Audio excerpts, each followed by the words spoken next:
रखी शुदैन मैं चाहना चेहरिया से जी मुस्कुराहट है वो थोड़ा जा सोचने से भी मजबूर कर दिता बजाय कि सारे समाज की हो गया। कल एक कमली रमली बीबी वेखी विच बुलारे, कल एक कमली रमली बीबी वेखी विच बुलारे, कपड़े उहदे लीरां लीरां वाल भी खिलरे सारे, मूँह मथे तो वो जनानी खांदी पींदी लगे,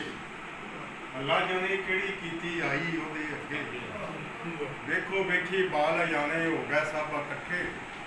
नाले मारन वटे उन्होंने नाले करते इकट्ठे, रखी पागल इो सारे बोलन,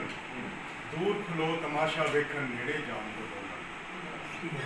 छोटा लाओ वारो वारी बालों पिछे नसे,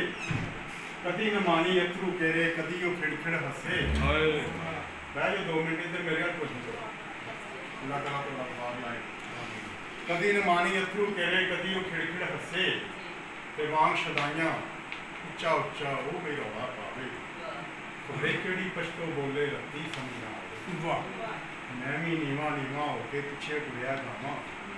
सोचिया दिल विच रखी नूं मैं घरों दे पढ़ावा, आजा माई घर नूं चलीए मैं ये आप सुनाया, मेरी ये गल सुन के रखी गल न मैनू लाया, मत्था मेरा चुमदी चुमदी पिछन लगी मैनू, किथे टुर गया सैं पुत्रा की होया, मत्था मेरा चुमदी चुमदी पुछन लगी मैनू, किथे टुर गया सैं पुत्रा की होया सी तैनू, बेहालत मैं उहदी भुलिया अपने घर दीआं राहां, बालां कोलों घर लोगे दा पुछिया मैं सरनावा, दीगर वेले उस बेचारी नूं मैं घर बुलाया, अंदरों एक बुढ़ा जिहा बाबा खंघदा आया, पुछिया चाहना बाबे कोलों दस हकीकत मैनू, काहदे लई ये पागल होई की होया सी इहनूं, मेरी ये गल सुन के बाबा आखन लगा मैनू, सुते सपन जगा ना पुत्रा की दसां मैं तैनूं, एक जवान से पुत्र साडा मारिया रात शरीका, कुछ नहीं सुझदा इहनूं ओहदियां रहिंदियां ने कोशिकां, हर वेले ही पुत्र दे पै इहनूं बैन भलेखे, उहनूं ही अपना पुत्र समझे जिहड़ा हस के दिखे,